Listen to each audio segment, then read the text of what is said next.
우리 함께 말씀 보겠습니다. 시편 82편 말씀을 함께 볼까요? 82편 1절로 4절까지 말씀을 함께 보겠습니다. 82편 1절입니다. 하나님은 신들의 모임 가운데에 서시며 하나님은 그들 가운데에서 재판하시느니라. 너희가 불공평한 판단을 하며 악인의 낫 보기를 언제까지 하려느냐 셀라. 가난한 자와 고아를 위하여 판단하며 곤란한 자와 빈궁한 자에게 공의를 베풀지며 가난한 자와 궁핍한 자를 구원하여 악인들의 손에서 건질지니라 하시는도다. 아멘. 오늘 이 말씀 가운데 하나님의 크신 은혜가 있기를 간절히 기도하고 소망합니다. 우리 기도하는 마음으로 고백합니다. 하나님의 은혜가 지금 저에게 임하기를 기도합니다. 우리 옆사람 축복하면서 하나님의 은혜가 지금 여러분에게 임하기를 기도합니다. 할렐루야. 아멘. 날씨가 많이 추워졌습니다. 감기 조심하시기를 간절히 부탁드립니다. 그래요. 시편 82편 말씀, 오늘 말씀은요, 아삽의 시, 따로 표제어가 아삽의 시 말고는 없습니다. 근데 내용을 보시면 알겠지만은요, 하나님 나라에 대한 이야기입니다.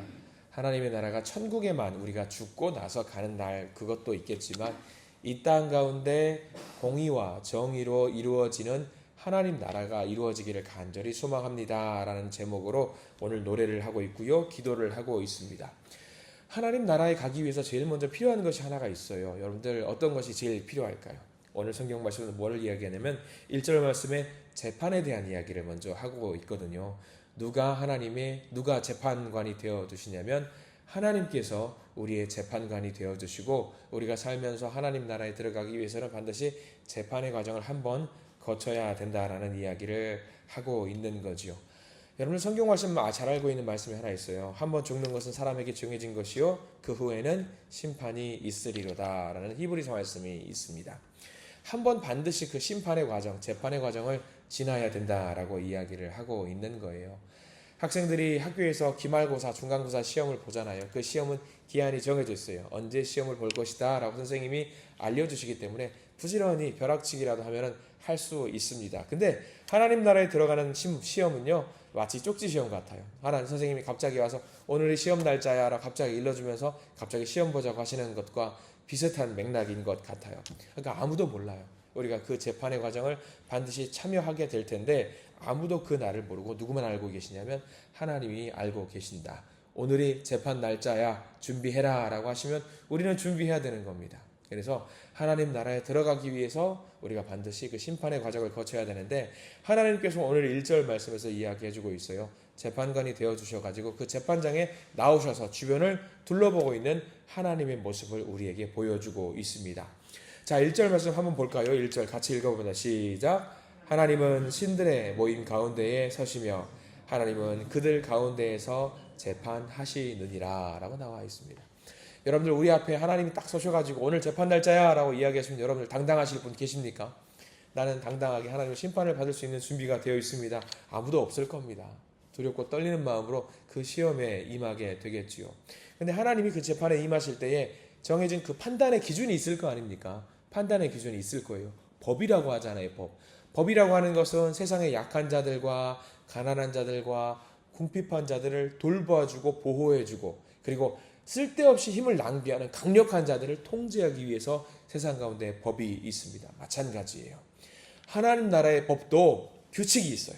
그 규칙이 어떤 규칙이냐면 오늘 우리가 읽은 말씀 중에 3절과 4절 말씀이 하나님 나라에 들어가기 위한 재판의 판단 기준 법입니다. 3절과 4절 말씀을 다시 한번 읽어볼까요? 시작.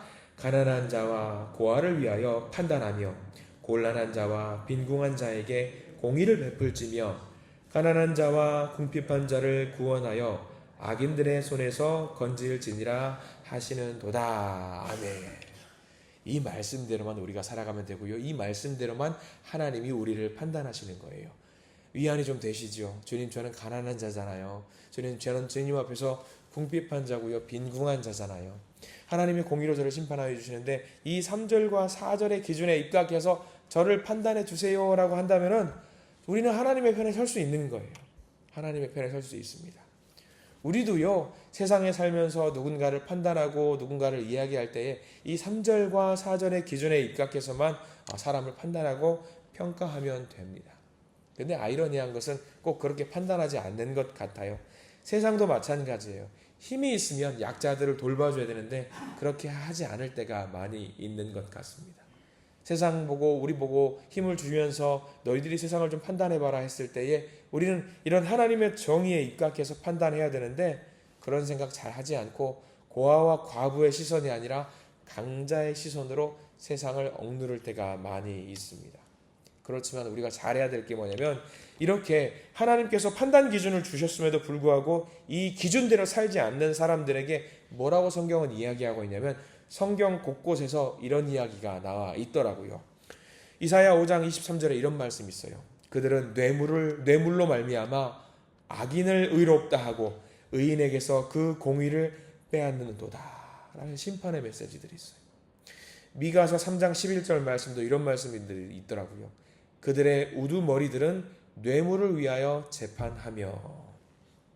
우리가 이런 심판의 메시지대로 살지 말아야 합니다. 오늘 우리에게 일러준 3절과 4절 말씀, 궁핍한 자를 위해서 돌보는 마음으로 기도를 해야 되고요. 그들을 생각하면서 그들을 돌보는 마음으로 세상 가운데 하나님의 정의와 공의가 있게 해달라고, 하나님 나라가 이 땅 가운데 펼쳐지게 해달라고 우리는 기도를 해야 될 줄 믿습니다. 근데 하나님의 법에 입각하지 않고 세상을 바라보고 세상 가운데 심판하는 사람들을 향해서 하나님은 심판의 메시지도 또한 주고 있어요. 강자들을 위한, 하나님을 대적하는 자들을 위해서 심판의 메시지가 7절 말씀에 나와 있거든요. 7절 말씀은 사실 심판의 메시지입니다. 자, 7절 말씀 같이 한번 읽어볼까요? 7절 시작. 그러나 너희는 사람처럼 죽으며 고관에 하나같이 넘어지리로다. 결국은 사람이다라는 거예요. 결국은 똑같은 사람이라는 거죠. 너희들도 죽는다. 세상 권세를 가졌다고 천년 만년 부귀영화를 누릴 것 같냐? 그거 아니다.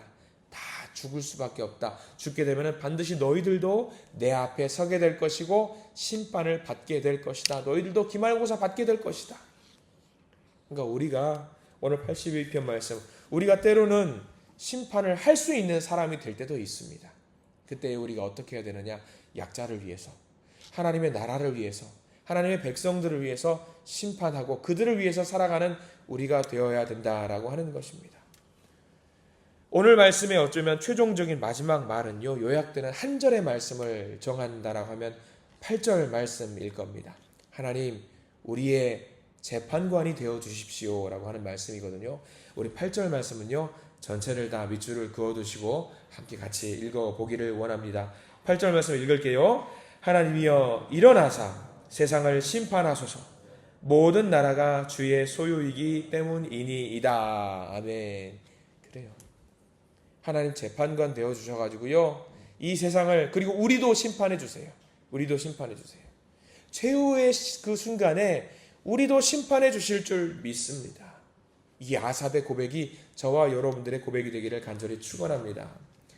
하나님 앞에서 심판을 받는다라고 하면 무섭잖아요. 근데 시편을 통해서 계속해서 우리가 알고 있는 것, 하나님 앞에서 두려운 게 없는 사람들은요, 심판이 아니에요. 왜? 심판 받고 나면 뭐가 있냐? 구원이 있기 때문이에요. 우리가 이걸 잘 기억했으면 좋겠어요. 하나님 나라에 사는 백성들은요, 우리가 거기 들어가기 바로 직전에 하나님이 너희와 한번 상벌을 따져보자 이야기하실 거예요. 아니, 매 맞을 일 있으면 매 맞으면 되는 거예요. 그리고 매 맞고 난 뒤에 그래, 내 아들 내 딸 위로해 줄게 하고 구원의 길이 우리에게 열려 있다라는 사실을 반드시 명심하시기 바랍니다. 그렇게 하나님이 우리의 재판관 되어주시면은요, 우리는 괜찮아요. 하나님이 날 바르게 재판해 주실 거야. 자신이 있습니다. 자신이 있어요. 근데 많은 사람들이 그 심판 앞에 두려워합니다. 왜냐하면 내가 죄인이라서 그래요. 당당한 척하지만 속으로 두려워하는 사람들이 많이 있을 겁니다. 근데 두려워하지 마세요. 우리는 하나님의 자녀이기 때문에 우리가 언제 하나님 앞에 간다고 할지라도 두려워할 이유가 전혀 없습니다. 내 속에 은밀한 죄가 드러난다고 할지라도 혼나면 되는 거예요. 혼나면 되니까 걱정하지 마시고 재판관이신 우리 하나님 앞에 당당하게, 하나님 저 심판해 주세요. 그렇게 나아가시는 우리가 되기를 간절히 소망합니다. 예전에 경찰서에서 근무하시던 집사님이 한 분 계셨습니다. 굉장히 30 중반되는 젊은 분이셨어요. 아들이 있었습니다. 아들이 딱 5살 정도 되는 귀여운 아들이 있었어요. 교회학교 아이들이었죠. 그분이 어느 날 재미난 이야기를 저한테 해주시겠다고 차를 마시면서 웃자고 막 말씀을 하셔요. 그 아들이 이제 어린이집을 끝나고 하원을 하는데 딱히 이제 엄마가 바빴고 돌봐야 될 사람이 자기밖에 없었대요. 근데 자기도 근무 중이어가지고 그 경찰서 바로 옆에 어린이집이 있어가지고 그 아이를 데리러 갔대요. 근무 중에. 근데 근무 중에 들어가는데 공교롭게 그 자기 아들의 친구를 같이 손잡고 하원을 시켜야 되는 상황이 생겼다라고 하는 거예요. 손잡고 할 수 없이 그 아이들 둘을 데리고 손잡고 경찰서로 왔어요. 경찰서로 5살 배기 꼬마 아이 둘을 경찰서를 데리고 꽉 들어가요. 근데 그 경찰관의 아들은 경찰서 들어가는 게 익숙한 거예요. 늘 아빠 보러 가는 것이고 아빠 친구들을 보면서 안녕하세요 해서 인사하면서 경찰서에 딱 들어갑니다. 아빠가 근무하는 근무 사무실 옆에서 가만히 서고 있을 수가 있을까요? 아이들 막 뛰어다녀요. 놀러 다녀요. 근데 재밌는 것은 두 아이가 갔어요. 근데 아빠가 경찰관인 아이는 경찰서를 누비고 다녀요. 근데 경찰관 아빠 쪽쪽 너머에 뭐가 있냐면 유치장이 있어요. 유치장이 있는데 유치장에서 들어갔다 나오는 거야. 막 뛰어다니면서. 근데 재밌는 것은 경찰관이 아빠 그 친구 아이 같이 손잡고 간 아이는 경찰서에 들어가는 순간부터 옹 얼어가지고 가만히 있는 거예요. 여기 서 있어 했더니 그 아이는 가만히 서 있어요. 근데 그 아들은 뭐해? 손잡고 막 뛰어다니네. 같이 누비고 다니는데 얼어가지고 같이 끌려다니는데 결국은 그 아이가 손잡고 어디까지 들어가냐면 창살에 있는 유치장까지 들어가는 거예요. 지금부터 숨바꼭질 하는 거야 하는데 그 아이는 막 뛰어노는데 그 옆에 따라간 아이는 유치장에 들어가자마자 어떻게 했겠어요? 아저씨 잘못했어요. 그러는 거예요. 뭘 잘못했는지 몰라요.